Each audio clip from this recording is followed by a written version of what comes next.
नमस्कार। आज हम लोग घर में हाथ से बनाना राखी सीखेंगे, क्योंकि लॉकडाउन होने की वजह से हम लोग बाहर नहीं जा पा रहे हैं। बाहर जाना ख़तरनाक भी है। इसके लिए हमें घर में उपलब्ध सामान ही ज़रूरत पड़ेगी। इसके लिए कलावा ले सकते हैं और डिफरेंट तरह के धागे ले सकते हैं, और जो सजाने के लिए मोती या और दूसरी चीज़ें हैं हम उनका इस्तेमाल कर सकते हैं। ये देखिए, मैंने कलावा से राखी बनाना शुरू किया है, और इस राखी को बनाने के लिए मैंने स्केल पर कई इसके टर्न्स लपेट दिए हैं, और इन टर्न्स को हम उतना ही लपेटेंगे जितना कि हमें मोटी राखी की आवश्यकता है। इसके बाद उसको उससे निकाल कर हम दोनों तरफ से कट कर लेंगे और बीच में से हम उसे बांध देंगे। आप देख रहे हैं, इसको मैंने बीच में से बांध दिया है। इसके बाद फिर हम इन धागों को खोल लेंगे। खोलने का मतलब ये है कि इनको दोनों तरफ से हम जो हमारे पास पुराना ब्रश पड़ा हुआ है उससे हम इसको सही कर देंगे। तो ये मैं इसको सही कर रही हूँ।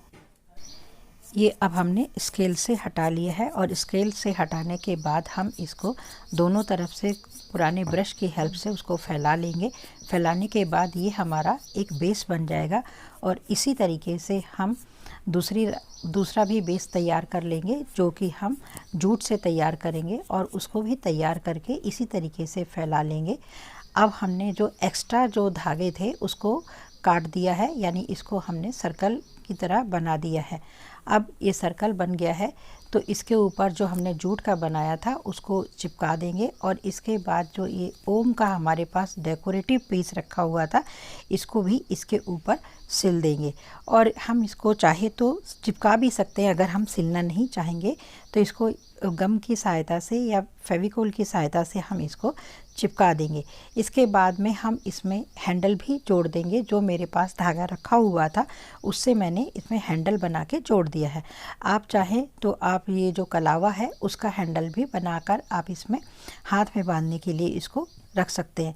इसी तरीके से इसी राखी मैंने और भी बना ली है, जो कि बहुत ही खूबसूरत लग रही है। अभी आप देखेंगे ये राखी मेरी बन गई है, और दूसरी राखी भी हमने इसी कलावे से ही बनाकर तैयार करी है, और इस तरीके से हमारी एक ही कलावे से दो तरीके की राखियाँ बन गई हैं।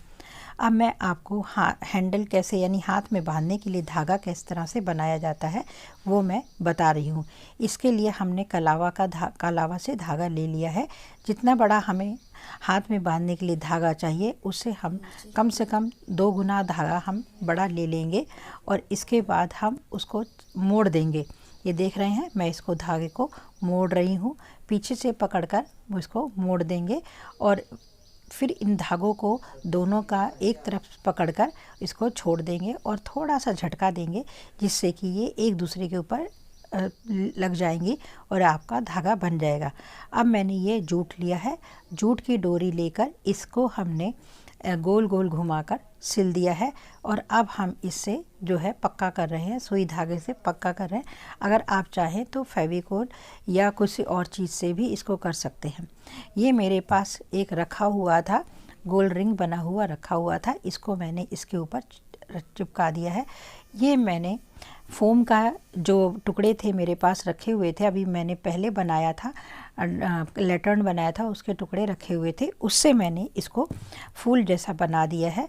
और अब मैंने जो जूट का बनाया था इसके ऊपर स्टिक कर रही हूँ फेविकोल की हेल्प से, और इसके ऊपर अब हम एक मोती लगा देंगे, बड़ा या बटन लगा सकते हैं। जो भी आपके घर में डेकोरेटिव आइटम रखा हुआ है उसको आप लगा सकते हैं। और सबसे नीचे मैंने रिबन का एक फ्लावर बना दिया है। रिबन के फ्लावर को बनाकर उसके ऊपर हमने ये 2-3 चीज़ें चिपका दिया है, जो कि बहुत ही अच्छा लग रहा है। इसको आप सिल भी सकते हैं। अगर ज़्यादा मजबूती चाहते हैं तो आप इसको सुई धागे से सिल दीजिए। मैंने इसको सुई धागे से सिल दिया है, तो सिलने से ये ज़्यादा मजबूत हो जाएगा, और आपकी राखी कम से कम 10, 12, 15 दिन तक ख़राब नहीं होगी। लेकिन अगर आप इसे चिपकाते हैं तो चिपकाने से आपको पता ही है कि जब इसमें पानी पड़ता है तो ये गल जाता है, और जो इसकी चिपकाहट होती है वो कम हो जाती है, यानी फेविकोल ख़राब हो जाता है, तो ये नहीं चिपकेगा। अब आप देख रहे हैं, मैंने इस पूरी राखी को सुई धागे की सहायता से सिल दिया है, जिससे अब ये बहुत मजबूत हो गई है। अब इसी राखी के अंदर जो हमने ऊपर बनाया हुआ है, तो इसमें हम इसका हैंडल भी जोड़ देंगे, जो कि मैंने अभी आपके सामने हाथ से बनाया था। इसको हम इसके साथ जोड़ देंगे। जोड़ने से इसको बांधने में बहुत आसानी हो जाएगी। और जो हमने ये पूरी राखी को सिला है, तो ये जो है बहुत मजबूत राखी हमने बना ली है। इसी तरीके से ये हमने सब राखियाँ बना ली है। ये मैंने 4 तरह की राखियाँ इसमें बना दी है। और अब हम 5वीं तरह की राखी बनाने जा रहे हैं। इसके लिए मेरे पास में कृष्ण जी की छोटी सा पेंडेंट रखा हुआ था, और इस पेंडेंट को हम दोनों तरफ बांधने का था, तो उसमें हम मोती डालकर इस पेंडेंट को अच्छे से डेकोरेट कर देते हैं, और इसमें थ्रेड भी हम लगा देंगे। तो आप देख रहे हैं कि मैं इस पेंडेंट को इस्तेमाल करके इसको अच्छी सी राखी बना रही हूँ। तो आपके घर में भी अगर कुछ इस तरीके से सजावटी चीज़ें रखी हुई हैं, तो अभी आप उनको निकालिए और उससे सुंदर सी राखी बनाइए। जैसे कि मैंने किया है, मेरे घर में ये लगभग सभी सामान रखा हुआ था। इसमें से थोड़ा ही सामान मैंने बाहर से लिया है, और इनसे मैंने बहुत ही डेकोरेटिव चीज़ें राखियाँ बनाई है। जैसे कि आप देख रहे हैं कि हमारे घर में सामान जो है रखा रहता है, और हम उसका यूज़ नहीं करते हैं। अगर हम उन सामान का यूज़ करें, तो हम बहुत सारी डेकोरेटिव चीज़ें बना सकते हैं। राखी भी हमारी बहुत ही प्यारी राखी ये बन रही है। इसके लिए जैसा कि मैंने अभी आपको बताया कि ये मेरे पास छोटे से कृष्ण भगवान की फ़ोटो रखी हुई थी, तो मैंने इसका इस्तेमाल करके ही एक राखी बना दी है। और भी छोटे छोटे जो चीज़ें हैं, आप उनका इस्तेमाल करिए और सुंदर सुंदर राखियाँ बनाइए। तो अगर आपको मेरे राखी बनाने का ये तरीका अच्छा लग रहा हो, तो आप इसको लाइक शेयर करिए और मेरे चैनल को सब्सक्राइब करिए। अगर आप मेरे चैनल को सब्सक्राइब करेंगे, तो मैं और भी अच्छी अच्छी चीज़ें आपके लिए बना के लेकर आऊँगी, जो कि आपको इंस्पायरिंग करेंगी, और आपके घर में उपलब्ध सामान से ही ये सब चीज़ें बन जाएंगी।